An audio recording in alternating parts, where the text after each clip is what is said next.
SEOJK ini memang mengagetkan kali ya, Pak Kita list down dok, area-area apa aja sih sebenarnya yang diatur oleh SEOJK SEOJK kali ini. ini? Co-payment ini sebenarnya apa sih? Apa sih? Kenapa harus ada co-payment? Cara kerjanya gimana sih?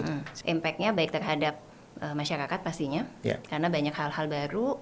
Terus buat perusahaan asuransi juga luar biasa persiapannya untuk menyikapi ini. Ya, saya nggak bilang bahwa semua rumah sakit melakukan itu, kan? Tapi kalau dari beberapa data yang kita lihat mungkin 2-3 tahun yang lalu setelah naiknya drastis itu, kita lihat memang ada tendensi lah ya, overtreatment, istilahnya overutilization gitu kan.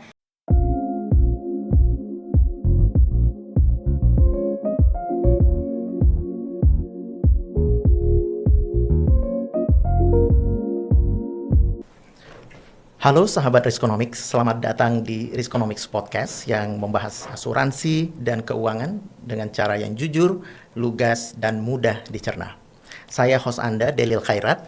Pada episode kali ini kita akan membahas surat edaran Otoritas Jasa Keuangan SEOJK nomor 7 tahun 2025 yang merupakan regulasi baru yang mengatur tentang asuransi kesehatan di Indonesia.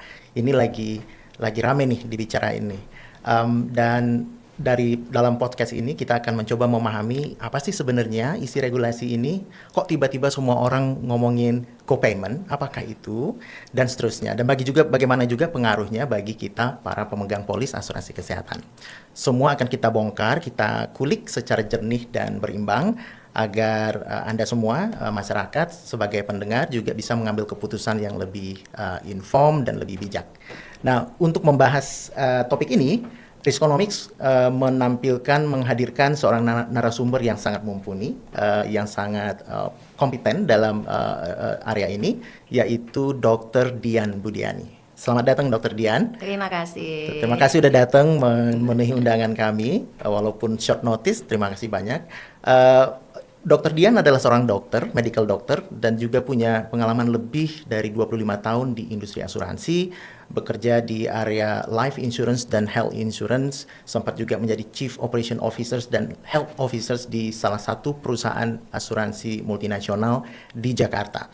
Selain itu, Dr. Dian juga aktif banget nih di berbagai asosiasi, organisasi yang berkaitan dengan karirnya, dengan life insurance dan medical, sampai juga beliau sekarang saat ini masih menjadi ketua Health and Medical Insurance Committee dari ASEAN Insurance Council. Jadi terakhir kali saya ketemu physical dengan Bu Dr. Dian adalah justru di event ASEAN Insurance Council akhir tahun lalu di Brunei Darussalam. Terima kasih lagi dok.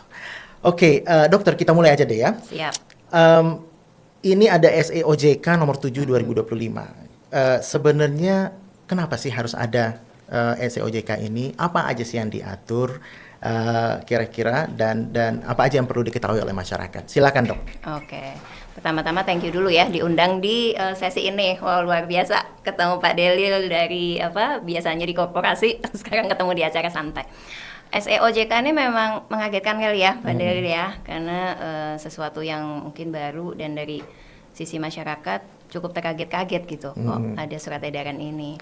Mungkin kalau latar belakangnya adalah peningkatan health claim lah ya Pak Delil ya. Jadi begitu habis pandemi ternyata suasana berubah gitu ya. Ternyata klaim asuransi kesehatan naik luar biasa, nggak turun-turun sampai dengan mungkin dua tahunan lah lepas pandemi gitu kan. Banyak yang perusahaan asuransi sudah lakukan, tapi impact-nya memang tidak atau belum signifikan lah. Betul. Gitu. Mungkin ada perusahaan asuransi yang sukses menurunkan, ada juga yang enggak. Terus turunnya ada yang stabil, ada yang naik lagi gitu. Nah jadi kalau saya melihatnya wajar bahwa regulator melihat ini gitu, cukup concern gitu ya. Terutama juga kan kalau lihat Pak Delil, belanja nasional ya. Kan diharapkan asuransi swasta nih menyumbang cukup banyak kan, berkontribusi banyak. Ternyata kan kita baru mungkin 4%-an ya kalau nggak salah dari total belanja nasional itu. Lah gimana mau naik gitu ya kalau pengelolaan klaimnya juga sulit. Nah, jadi menurut saya latar belakang pertama adalah peningkatan klaim asuransi kesehatan yang tidak kunjung turun, sehingga OJK menganggap perlu memastikan industri ini bisa sehat dan berkelanjutan gitu sih Pak Delil. Nah, cukup banyak kalau kita baca di surat edaran yang cukup panjang itu, impact-nya baik terhadap masyarakat pastinya, karena banyak hal-hal baru. Terus buat perusahaan asuransi juga luar biasa persiapannya untuk menyikapi ini. Tapi harapannya rasanya satu ya, bahwa insya Allah tuh industri asuransi kesehatan memasuki babak baru yang perlu beberapa saat pastinya untuk ketemu keseimbangannya, tapi semoga sih menjadi lebih sehat. Oke, kalau kita list down dok, area-area apa aja sih sebenarnya diatur oleh SEOJK ini ya? Ada berbagai area, mulai dari sisi produknya yang diatur, kemudian juga dari tata cara seorang nasabah membeli produk tersebut, gitu kan? Nah, terus juga apalagi ya, berapa atau ada ketentuan tertentu nih yang tadi co-payment itu, yang nasabah harus ikutan gitu ya. Sesuatu yang biasanya mungkin kita kalau klaim mobil kali ya, Pak Delil ya, ada OR gitu kan. Nah, ini kok asuransi kesehatan ada OR-nya juga gitu. Nah, jadi dari produk apa yang perusahaan asuransi harus siapkan, sumber daya, ada dewan penasehat medis, itu juga barang baru buat perusahaan asuransi gitu. Dan juga tadi nasabah mesti bayar co-payment. Oke, kembali ke tadi naiknya nilai klaim pasca pandemi. Kira-kira kenapa begitu ya dok ya? Kenapa sebelum pandemi nggak ada kenaikan gitu? Apa aja drivernya? Drivernya ya, perusahaan asuransi sempat berpikir bahwa drivernya itu adalah penundaan. Jadi nasabah tuh mungkin waktu pandemi takut kali ya ke rumah sakit gitu. Kalaupun mau berobat, yang misalnya biasa ke luar negeri, ya berobatnya di Indonesia aja. Terus di Indonesia pun kalau nggak perlu nggak keluar rumah gitu kan. Nah, jadi tadinya dipikir tuh penundaan aja. Jadi penundaan, begitu pandemi selesai bisa keluar negeri, pada melakukan treatment yang diperlukan gitu ya. Tapi terus kok naiknya kok gini gitu. Terus muncul nih pemikiran driver berikutnya. Oh, mungkin gini ya, sebetulnya udah sakit nih waktu pandemi, tapi karena nggak berobat, sakitnya menjadi lebih parah kan. Jadi secara jumlah yang dikeluarkan jadi lebih besar. Itu yang dipikirkan yang kedua. Tapi terus kok tetap aja naik gitu ya. Itu terus kita berpikir, ada nggak ya ekosistem asuransi kesehatan ini, siapa lagi sih yang ikutan gitu ya. Nah, kita lihat rumah sakit nih, partner stakeholder terdekat lah ya untuk penyedia layanan. Nah, di situ rupanya juga ada beberapa hal seperti misalnya US dollar terhadap rupiah yang naik, sehingga obat-obat juga naik, mereka beli equipment juga naik gitu kan.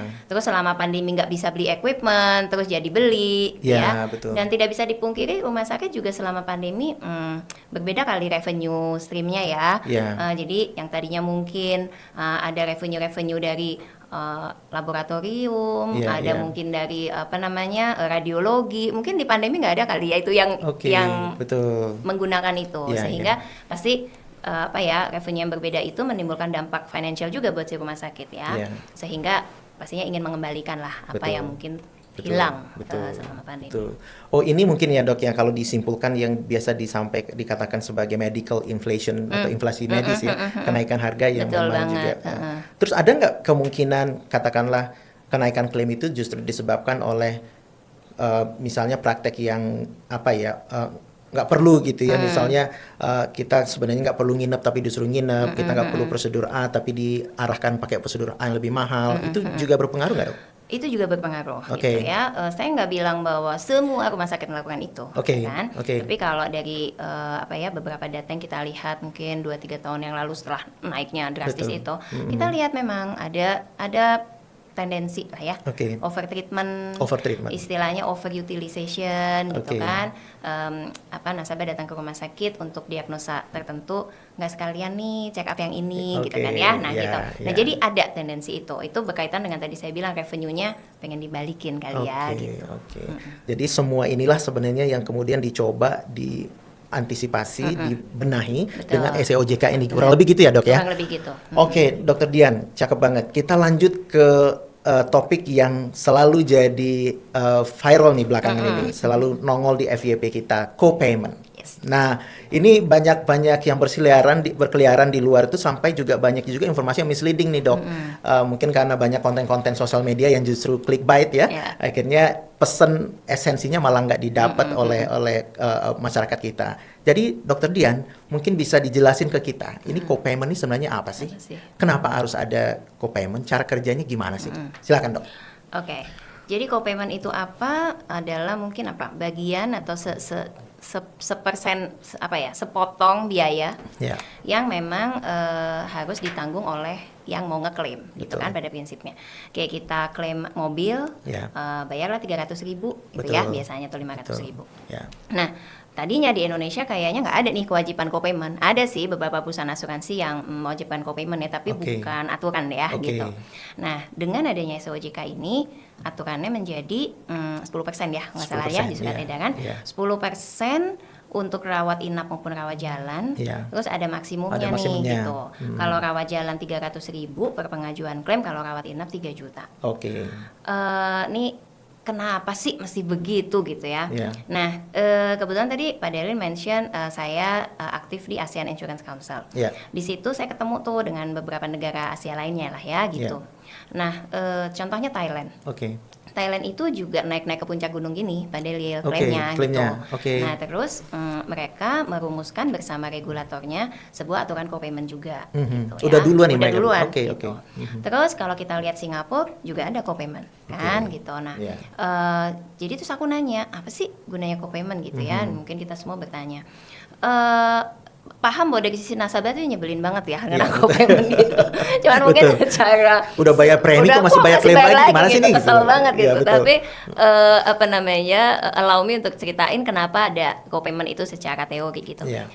Pada prinsipnya kalau nasabah punya apa istilahnya ya Pak Delil, skin in the game gitu ya. Skin in jadi the game, yes. jadi kalau misalnya sekarang tuh si skin in the game-nya nggak ada. Yeah. Apakah itu jadi gini, nasabah sakit apa nggak sakit bayar preminya sama. Betul. Sakit apa nggak sakit kenaikannya sama gitu Betul. ya, kenaikan preminya. Biasanya produk asuransi rata-rata seperti itu. Nah, Betul.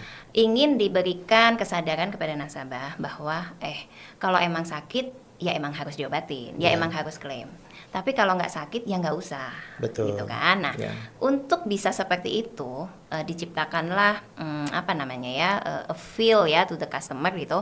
Oh, gue harus bayar nih Betul. kalau misalnya ngeklaim gitu. Betul. Bisa nggak nih pakai Panadol doang nih? Ya. Atau Bapak nih kopenya 300.000, aku cek aja lah pakai telekonsultasi, siapa tahu sembuh nih, siapa tahu flu aja gitu ya. Betul, Nah, jadi sebetulnya itu sih Pak Ya, Delil gitu, ya. kepengennya nasabah punya willingness gitu ya, keinginan ya. untuk menjaga kesehatannya, berpikir 2 kali, 3 kali, 4 kali sebelum ngeklaim, Ya. karena ada diterapkannya biaya si co-payment ini. Oke. Gitu. Oke. Nah, sebenarnya konsep co-payment ini mirip nih secara prinsip dengan konsep deductible atau risiko sendiri on Betul. risk di lini-lini bisnis yang lain ya, Dok. Tapi sepertinya cara kerjanya slightly berbeda nih.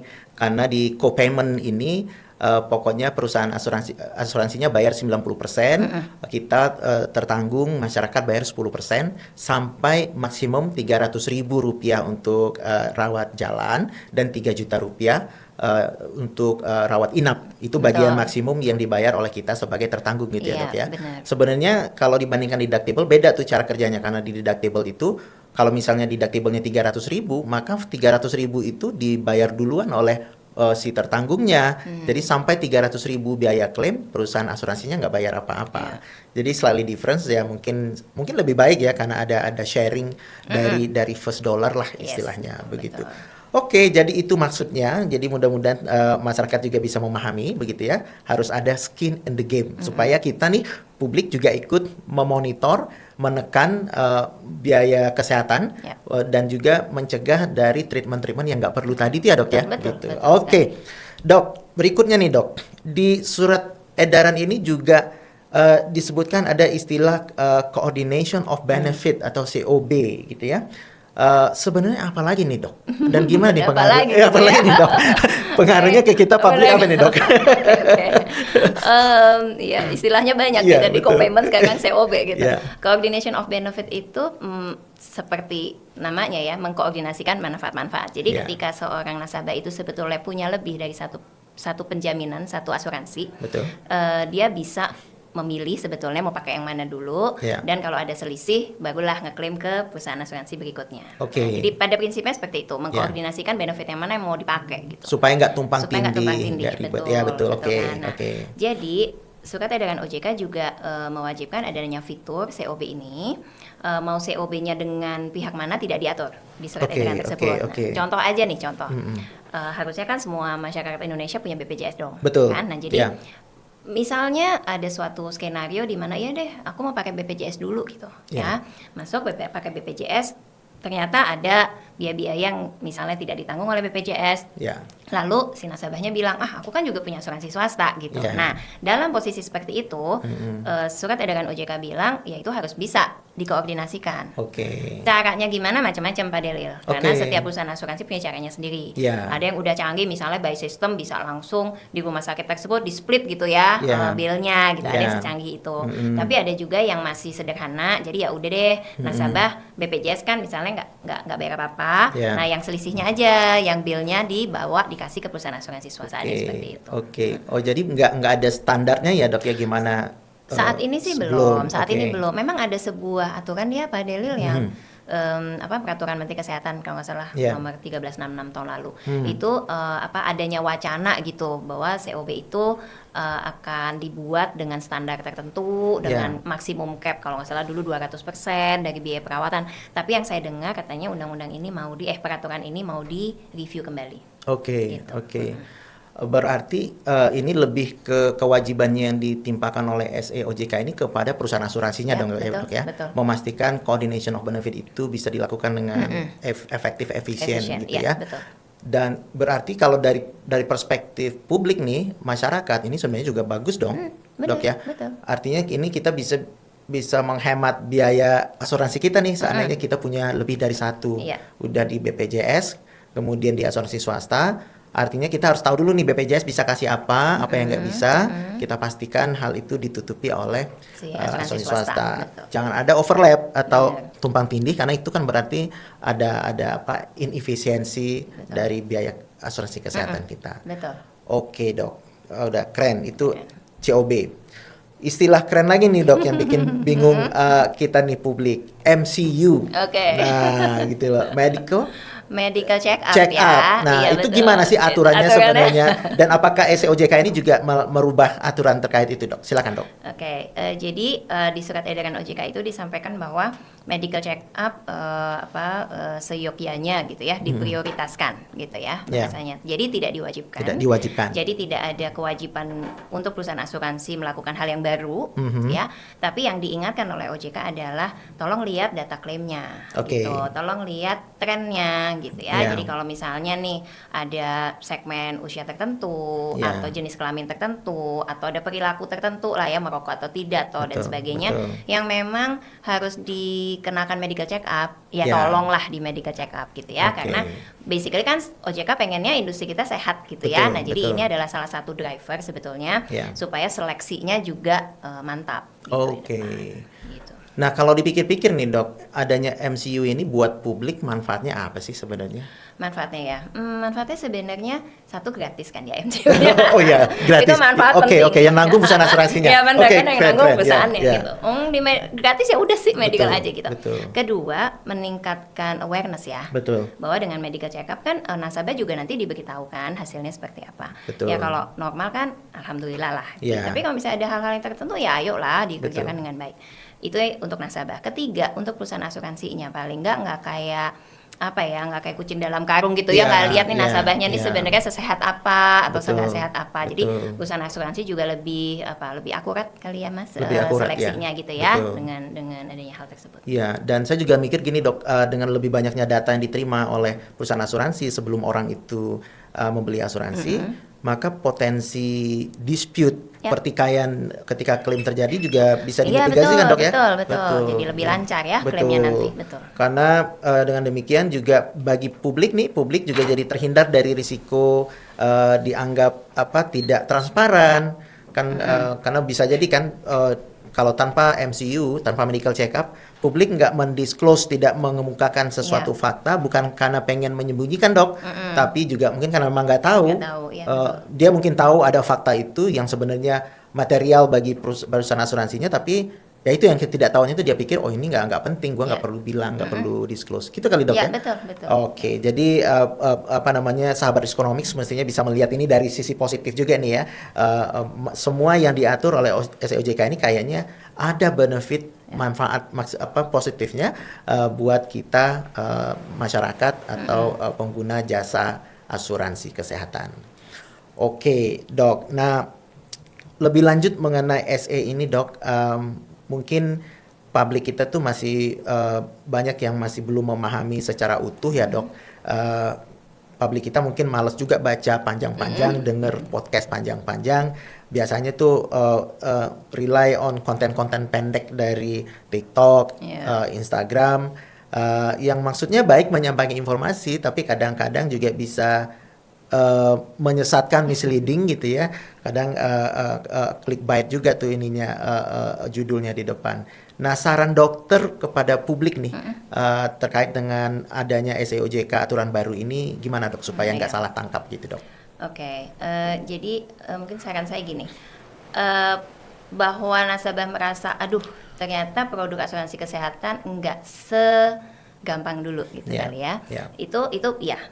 Tapi bagaimanapun juga itu resiko yang harus kita mitigasi kan. Siapa yang tahu besok kita sehat terus apa sakit atau apa. Jadi mau suka atau nggak suka dengan aturan baru ini, menurut saya kan tetap aja produk asuransi kesehatan itu dibutuhkan. Betul. Cuman nasabah harus lebih jeli lagi gitu. Oh, ada aturan co-payment ya. Oh, ternyata nggak semuanya free nih, gitu kan. Terus lebih jeli lagi, lihat nih produk apa sih sebenarnya yang saya beli gitu. Padahal itu sering banget ya di perusahaan asuransi itu, nasabah pas mau klaim tuh nggak mudeng gitu. Oh, ternyata saya nggak di cover buat hal-hal ini gitu ya. Nah, jadi selalu di setiap kesempatan saya ingetin nasabah harus tahu dulu produknya apa gitu yang dibeli gitu ya. Nah, jadi ketika udah tahu produknya, udah tahu ada pembatasan co-payment, ada masa tunggu tuh, diingatkan juga tuh di surat edaran ya kan. Berarti kan nasabah tuh harus tahu bahwa beli sekarang tuh klaim besok tuh belum tentu bisa loh langsung, gitu. Itu juga kan hal-hal yang nasabah harus tahu. Terus juga pengecualian ya, Pak Delil ya, yang harus tahu. Jadi pokoknya produknya tahu dulu lah. Nah, terus yang kedua setelah tahu itu sadarilah bahwa aturan-aturan ini dibuat sebetulnya ada manfaatnya untuk nasabah. Berarti kan kalau bisa jaga kesehatan, nah, gitu ya. Itu tuh penting banget kalau bisa jaga kesehatan. Kalau misalnya berasa ada yang nggak nyaman, nggak enak, itu mikir dulu. Ini bisa rawat sendiri apa telekonsultasi apa sih daripada langsung ke rumah sakit gitu ya.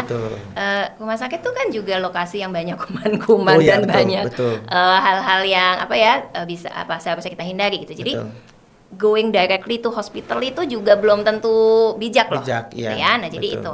Nah, terus setelah menyadari hal itu, kalau memang harus dirawat, tolong kritis juga gitu. Ketika pas dokternya menyatakan nih diagnosanya ini gitu. Kalau nggak ngerti ya tanya gitu. Tuh diagnosa apa? Setelah itu dilakukan pemeriksaan apa? Tanya juga gitu. Pemeriksaan ini buat apa gitu ya? Supaya tahu exactly tujuan pemeriksaan ini apa. Kenapa penting? Karena jangan sampai ternyata nggak di-cover sama perusahaan asuransinya, ya kan? Ternyata pernah contoh aja deh, sakitnya misalnya demam berdarah gitu. Sekalian ya periksa misalnya kadar kalsium darah lah, periksa kadar hal-hal mineral-mineral yang tidak butuhkan misalnya. Memang sakit demam berdarah perlu banyak pemeriksaan, tapi juga harus jeli gitu ya. Perlu nggak sih gue jangan-jangan sebaik sendiri gitu. Nah, jadi berpikiran kritis aja sih, Pak Delil. Ini kan badan kita ya, badan nasabah gitu. Jadi jangan pasrah aja dia apa-apain gitu ya. Kalau nggak perlu di CT scan, demam berdarah CT scan gitu kan. Ya itu kritis juga itu lah. Itu tadi overtreatment itu ya. Iya, itu overtreatment gitu. Nah, tapi kalau nasabahnya iya aja, udah dia CT scan ya ayo di MRI ayo gitu. Ya secara tata cara rumah sakit ya udah benar, nasabahnya udah dijelasin mau kan, nggak apa-apa. Tapi kepikiran nggak CT scan, MRI dan sebagainya juga ada radiasi yang harus dipikirkan, nih perlu nggak nih buat saya secara diagnosanya nggak ngarah ke sana gitu ya. Ada side effect-nya ya, gitu. Dampak negatif. Oke, Dok, waiting period. Apa sih itu, Dok? Bisa dijelaskan secara sederhana nih buat publik kita. Waiting period berarti you need to wait ya. Berarti harus nunggu. Nah, jadi untuk klaimnya memang nggak bisa beli produk asuransi sekarang, besok udah pasti harus klaimnya dibayar gitu ya. Ada masa tunggu. Yang di surat edaran OJK itu ada dua hal yang dimention. Masa tunggu 30 hari kan untuk klaim asuransi kesehatan itu umum lah. Seperti itu kecuali kecelakaan ya. Kalau kecelakaan ya ada masa tunggu. Nah, ada juga yang diatur adalah maksimum 1 tahun nih, Pak Delil, untuk penyakit-penyakit yang lebih kronis. Terus ada penyakit-penyakit spesifik gitu ya, yang biasanya perusahaan asuransi ada daftarnya tuh gitu ya. Tapi apapun daftarnya nggak boleh lebih dari setahun. Oke. Gitu. Nah, Oke, ini bagus oke. nih buat nasabah. Iya, betul. Jadi OJK pengen menstandarkan gitu Iya, ya. iya, iya. Jangan sampai ada perusahaan asuransi yang mengimplementasikan masa tunggu 2 tahun, 3 Iya, tahun, 4 tahun iya, gitu. betul. Nah, jadi again baca produknya. Iya. Apa sih yang masa tunggunya setahun gitu Iya, kan ya. iya. Supaya lebih paham. Jadi intinya sih asuransi pengennya nih kita membeli atau masuk asuransi itu ketika sehat ya dok ya, gitu betul ya. banget. Jadi juga supaya nggak disalahgunakan nih, kita orang udah sakit baru beli asuransi, terus langsung besoknya langsung claim claim. gitu ya dok. Oke, itu bisa kita pahami dok. Oke dok, udah kita bahas banyak hal tadi, medical check up udah. Jadi sebenarnya sih ya kalau kita baca agak detail SEOJK ini, beban lebih banyak itu pada industri sebenarnya dok ya. Banget ya. Jadi tapi tentu ada juga yang langsung mempengaruhi publik masyarakat nasabah ya seperti tadi co-payment, COB, MCU, ada waiting period dan sebagainya. Tetapi sahabat Reskonomics nih mesti positive thinking nih, husnuzon ya, bahwa maksud SEOJK ini sebenarnya bagus sekali untuk agar ekosistem asuransi kesehatan kita itu bisa sehat juga dan sustainable begitu ya. Dan tapi kan dok, kalau kita bicara ekosistem asuransi kesehatan kan bukan hanya asuransi doang ya dok ya. Ada dokternya, ada farmasi, ada rumah sakit. Nah, berarti apakah kita bisa expect nanti juga akan ada peraturan regulasi-regulasi yang kelanjutannya yang akan keluar, mungkin bukan hanya dari regulator keuangan OJK, tapi juga mungkin dari Kementerian Kesehatan atau mungkin dari lembaga lain gitu dok? Kalau wacana seperti itu sih ada yang pernah menyampaikan, Yeah. tapi sampai sekarang kita belum lihat Okay. ada regulasinya Okay. ya. Yang paling dekat memang regulasi COB tadi sih, Yeah. Pak Delil ya. Yeah. Nah Yeah. jadi katanya Yeah. yang tadi COB yang udah pernah keluar nih peraturan Menteri Kesehatannya akan Yeah. ditinjau kembali. Okay. Jadi harapannya sih masyarakat bisa jadi masyarakat yang punya BPJS dan asuransi swasta, Yeah. jadi bisa memilih, mengatur gitu ya, kapan Yeah. mau pakai yang ini, kapan pakai yang itu. Betul. Dan diharapkan nanti COB-nya juga lebih seimbang buat Betul. semua player nih, Pak Oke, Delil. Soalnya yeah. juga rumah sakit juga harus bisa hidup dengan Betul. koordinasi benefit Yeah, itu. yeah. Demikian juga perusahaan asuransi. Nah, kalau yang lain-lain mungkin yang sekarang udah berjalan lebih ke alignment kali ya, Yeah, Pak Delil ya. betul, Jadi betul. ada beberapa komunitas rumah sakit yang juga sudah mulai membahas hal ini Yeah. gitu ya, mengundang kami juga, mengundang AJI gitu Yeah, ya, yeah. untuk mereka lebih paham. Kan soalnya rumah sakit mesti siapin sistem co-payment Betul, ya kan, betul. kira-kira COB nanti seperti apa gitu. Ya, ya. Ya. Oke dok, ini kita sampai pada pertanyaan terakhir nih buat Dokter Dian. Apa nih pesan Dokter Dian kepada seluruh masyarakat Indonesia dalam menghadapi perubahan dari peraturan asuransi kesehatan ini, atau pesan secara umum dok terkait dengan kesehatan dan asuransi kesehatan, mumpung dokter juga dalam medical dok. Oke. Silakan dok. Oke. Jadi pesan pertama pasti jaga kesehatan. Jaga kesehatan, gitu ya. betul, ya. Kesehatan itu kekayaan yang paling harus dijaga. Semakin lanjut usia kita, secara teori ya semakin mudah sakit lah kita Oke. gitu ya. Jadi jaga kesehatan yang pertama. Ya. Kedua, karena kesehatan itu mahal, Ya. karena dirawat inap itu mahal. Betul. Dan tambah mahal, Ya. jadi saya merekomendasikan memang harus beli produk asuransi kesehatan. Betul. Sesuai dengan kebutuhan dan kemampuan. Betul. Kan? Kalau memang saat ini kebutuhan dan kemampuannya bisa tercukupi dengan BPJS ya udah, gitu Betul, kan. betul. Tapi kalau misalnya dirasa kurang nih gitu ya, mau beli asuransi swasta ya silahkan pilih yang tepat tadi sesuai kebutuhan dan kemampuan. Ya. Nah terus tadi saya udah bilang pahami produknya. Betul.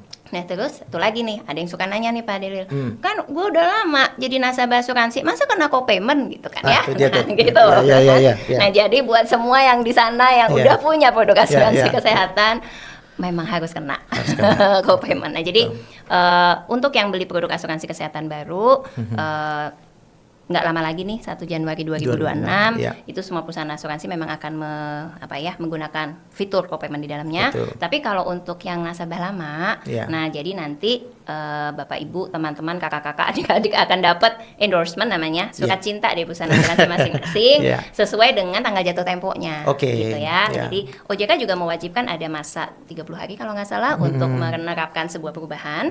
Nah jadi pasti 30 hari atau mungkin 45 hari sebelum jatuh tempo, tolong ditunggu aja surat cintanya. Di situ akan disampaikan fitur-fitur yang baru sesuai dengan SEOJK ini, sehingga bertahap nih Pak, di akhir Desember 2026 udah aman semua, udah pakai aturan baru. Dokter Dian, penjelasannya tadi itu benar-benar bermanfaat. Istilah keren itu clearing the cloud. Gitu ya. Jadi banyak banget hal yang Dokter Dian tadi klarifikasi, jelaskan dengan bahasa yang sederhana buat sahabat Riskonomics di luar sana, pendengar. Mudah-mudahan ini teman-teman pendengar sahabat Riskonomics bisa memahami SEOJK yang baru ini dan asuransi kesehatan pada umumnya secara lebih berimbang begitu ya, tanpa ada rasa khawatir, rasa takut, wah gue dikadalin nih kayaknya nih sama perusahaan asuransi. Enggak kok ya, tadi kita buktikan bersama dari penjelasan Dokter Dian bahwa SEOJK ini di draft, disusun sedemikian rupa betul-betul untuk mengadres, menyelesaikan banyak isu terkait dengan ekosistem asuransi kesehatan kita gitu ya. Dengan demikian asuransi kesehatan kita ini bisa menjadi lebih sustainable, berkelanjutan, yang manfaatnya juga buat kita kan Dok. Betul. Ya. Bayangin aja tuh kalau nilai klaim itu terus aja akan naik tanpa bisa kita hentikan, berarti premi juga akan naik tuh Dok ya. Betul. Berarti yang ujung-ujungnya rugi kita juga Dok. Jadi tiap tahun bayar premi yang naik sampai pada level bisa jadi sampai pada level kita nggak mampu bayar lagi. Kan itu jadinya nggak sustainable. Jadi teman-teman sahabat Riskonomics, itu tadi pembincangan kami dengan Dr. Dian Budiani, pakar asuransi jiwa dan kesehatan yang telah menjelaskan banyak banget terkait dengan SEOJK terbaru dan juga asuransi kesehatan pada umumnya.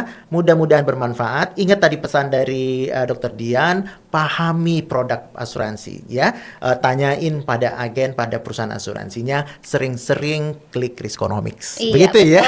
Betul banget. Karena itu sumber yang bagus untuk dapat informasi. Ya. Dr. Dian, terima kasih banyak ya atas kehadirannya dan meluangkan waktunya. Dan untuk sahabat Riskonomics, sampai jumpa di Riskonomics podcast episode berikutnya dan jaga kesehatan. Sampai jumpa. Sampai jumpa.